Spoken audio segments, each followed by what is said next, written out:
নমস্কার বন্ধুরা, ঝিনুকের রান্নাঘরে আপনাদের সকলকে স্বাগতম। তো আজকে আবার একটি নতুন রেসিপি নিয়ে চলে এসেছি। তো যারা এখনও পর্যন্ত চ্যানেলটিকে সাবস্ক্রাইব করেনি তারা চ্যানেলটিকে সাবস্ক্রাইব করে নিন এবং অন্যদেরকেও শেয়ার করে দিয়ে তাদেরকেও নতুন নতুন রেসিপি দেখার সুযোগ করে দিন। তো চলো দেখা যাক আজকে কি নতুন রেসিপি নিয়ে চলে এসেছি। কমলা লেবু দিয়ে চিকেন করতে আমরা এখানে নিয়ে নিয়েছি 750 মতন চিকেন পিস। এখানে 3টে কমলা লেবু ছাড়িয়ে নিয়েছি। এখানে 5টা বড় পেঁয়াজ আমরা কুচিয়ে নিয়েছি। এখানে করে নিয়েছি হচ্ছে রসুন পেস্ট এবং এটা হচ্ছে আদা পেস্ট। তো আমরা এখানে দই নিয়ে নিয়েছি। তো এই শিশি থেকে আমরা 1-150 মতন দই দেব। কমলা লেবুগুলোকে থেকে আমরা এখানে রস বের করে নিয়েছি এবং বাকি যে অংশটা ছিল কমলা লেবুর সেইগুলো আমরা এখানে পেস্ট করে নিয়েছি। এর মধ্যে এবার দিয়ে দেবো হচ্ছে সাদা তেল ম্যারিনেট করার জন্য। আমরা এখানে সামান্য পরিমাণে সাদা তেল দিয়ে দিলাম। তো আমরা এবার এর মধ্যে 1-150 হিসাব করে আমরা দই দিয়ে দিলাম। এবার এর মধ্যে দিয়ে দেবো হচ্ছে 1 চামচ মতন আদা বাটা। তো আমরা এখানে বড় চামচের 1 চামচ আদা বাটা পেস্ট দিয়ে দিলাম।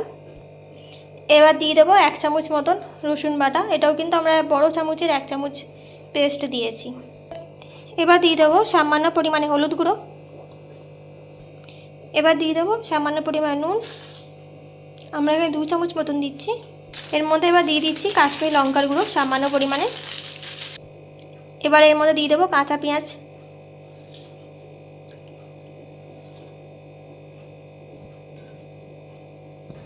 তো কেটে রাখা পেঁয়াজের মধ্যে থেকে হাফ পেঁয়াজটা আমরা এখানে ম্যারিনেটে দিয়ে দিয়েছি। দিয়ে দেবো সামান্য পরিমাণে চিনি।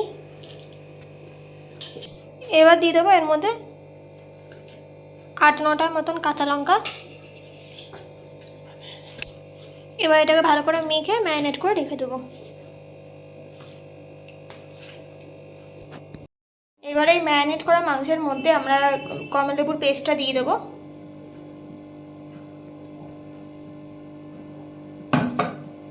দিয়ে ভালো করে আবার মিশিয়ে রেখে দেবো। কড়াইতে এবার আমরা তেল দিয়ে দিয়েছি। এখানে আমরা ব্যবহার করছি সাদা তেল, আপনারা চাইলে পরে সর্ষের তেলও ব্যবহার করতে পারেন। তেলটা গরম হয়ে গেলে এর মধ্যে এবার দিয়ে দেবো এলাচ, লবঙ্গ, দারচিনি এবং তেজপাতা ফোড়ন।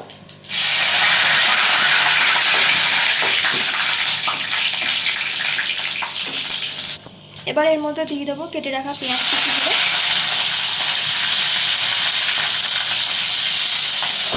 পেঁয়াজগুলোকে হালকা লাল করে একটু ভেজে নেব।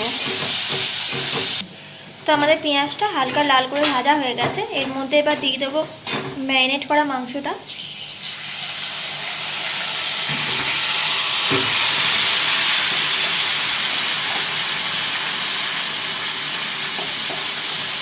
দেখুন আমাদের এখানে তরকারিটা কষানো হয়ে গেছে, মানে তরকারিটা থেকে তেল ছেড়ে গেছে। এবার এর মধ্যে দিয়ে দেবো কমলা লেবুর রসটা। তো এবার ভালো করে নাড়াচাড়া করে নিয়ে তো এবার একটুখানি চাপা দিয়ে দেবো।